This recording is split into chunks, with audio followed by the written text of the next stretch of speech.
Good morning. This is H coming at you with another Autodesk 2023 tutorial with the SOLIDWORKS education lessons. This video, we're going to be looking at lessons 39 and 40. Let's just jump right into it. So we're looking at lesson 39 here. We have our views, and our isometric view is what we're looking at first, just kind of see what this looks like.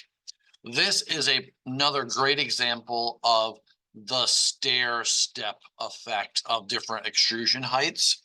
And if we just ignore this chamfer, like this extrusion for this profile here at the top would just come all the way up to 40, and then we could chamfer it. So if we draw the top view as we do in like the other stair step part files, we should be good, right? We'll have the rectangle, we'll have this curved line to this here, to this here, and then we'll segment it off here as well with this line, and then we'll extrude these three profiles without issue. So let's jump into it. I'll move this to the side over here. My new part file that I need, starting my sketch again on the top plane, which is the XZ plane. Rectangle tool, we're going to expand this out. It's got to be 40 by 40. I don't think it's actually a square, but I'm going to verify it real quick. I couldn't see it on my screen over here on my other monitor. It's 50. Okay, so I got to change this to 50. So it's 50 horizontally and 40 is the height. Okay, perfect. All right, so now we got to take my line tool and we're gonna draw a line right here at the middle. That middle is 20, and it's going to come across. Let's just go all the way across because we can trim out what we don't need. So that line is perfect right there. And now we need a curve, a nice curved line that's going to go right here like this.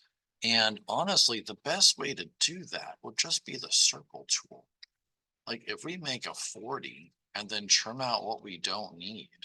Oh, let's just delete the 40 real quick. Didn't let us trim it. There it is. And then we'll just dimension this again. This is 20. Yep, there it is. And then our line tool will be up this way.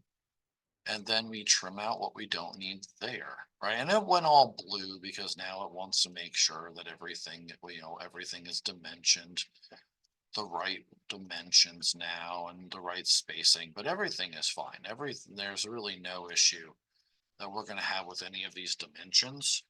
So we're good. So yeah, we drew our rectangle, we drew our line through the middle of it, made a circle, and then trimmed out what we didn't need. So we have just this loop left, making sure the radius is 20. Then we drew this line here, trimmed out, and again, trimming out what we don't need. So then we can just go to our extrusion. This bottom one here, this is 20. And we'll hit the plus sign. These other two are both 40. And then we need to chamfer this edge here. Now this chamfer is two distances. For this one here, horizontally it's 30, vertically it's 20, and hit enter. There it is.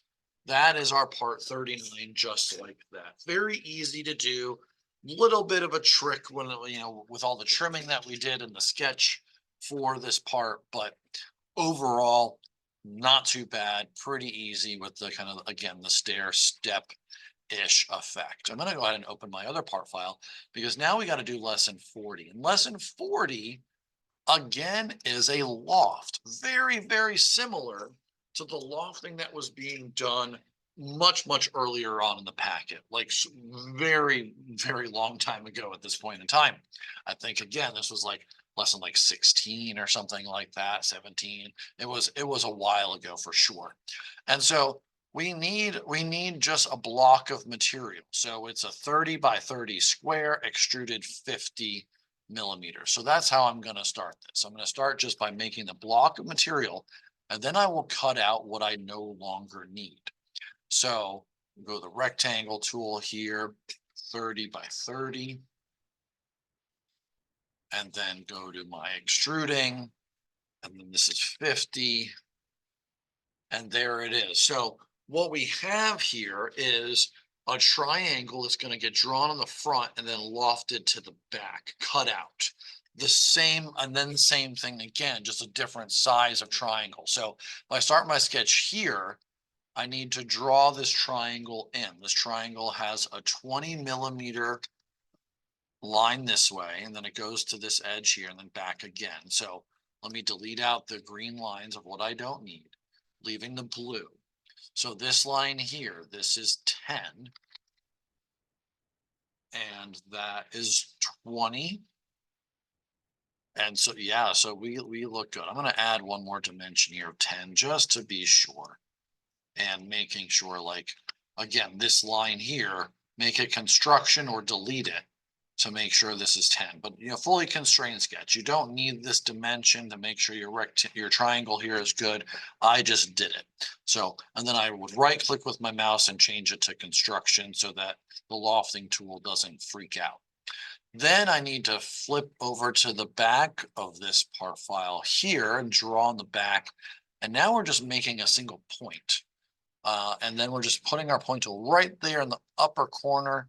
And again, there's this green line we got to delete, leaving just the point. And I'll show you, there it is right there. That's the finished sketch. No lines, nothing in it. This is important because what's ever in the sketch, you'll have to select specific things if the lofting tool isn't just automatically selecting your profile or your sketch point or something like that. So be cautious with what you put into sketches that you're using lofting tool, you know, and make sure you only put in there what's absolutely necessary and needed to complete what you're doing. So if I go to my lofting tool, I need to add sketch 2. See, this is what I mean. It adds the whole triangle in there because I made this bottom line construction. So it's ignoring that. And it's on cut mode. And then I need to go to sketch 3. Sketch 3, it's automatically selecting that point because there was nothing else to select in that sketch. So if it doesn't automatically select this point, it means you probably have a line or something else in your sketch. So you're going to have to click on that point and click on that in order to activate the loft. Make sure you're on cut, click OK. And there is the loft. One of the lofts is done. Now we got to do the same thing again, just here on the front view on the opposite corner. So we're going to start in this corner, go this direction. It's actually going to meet this point here. So it's a 20 millimeter line, and then it comes down 20 millimeters again. I'm just going to draw it in there like that. Delete this line here. And then we're going to draw from this corner down this way to connect those dots, which it did. And then dimension this line, making sure that it's 20. And that is the finished sketch. Like that is the whole triangle there with the dimensions that are needed. That line's probably going to be an issue. You see that green line extending? I'm going to go back in there and I'm going to delete that green line that extended out and finish the sketch again. Okay. So again, I deleted that green line because the triangle needs to be pretty clean and alone in the sketch for the lofting tool not to kind of bug out a little bit on us and make, you know, and trying to select something that we're not lofting. Again, we're going to do the point tool here on this corner, deleting this line, leaving just the point in the corner on the back of the block of material. And then we'll go right back to loft again. We're lofting sketch 4 to sketch 5, making sure it's cutting, hitting OK. And there it is. That is lesson 40. Okay, so pretty simple, pretty easy. A little bit of a review about lofting since we've done it before. Again, making sure that when you're lofting, all of your sketches are accurate and they don't have anything in there that is unnecessary. Okay, thank you for watching. You'll have a great day.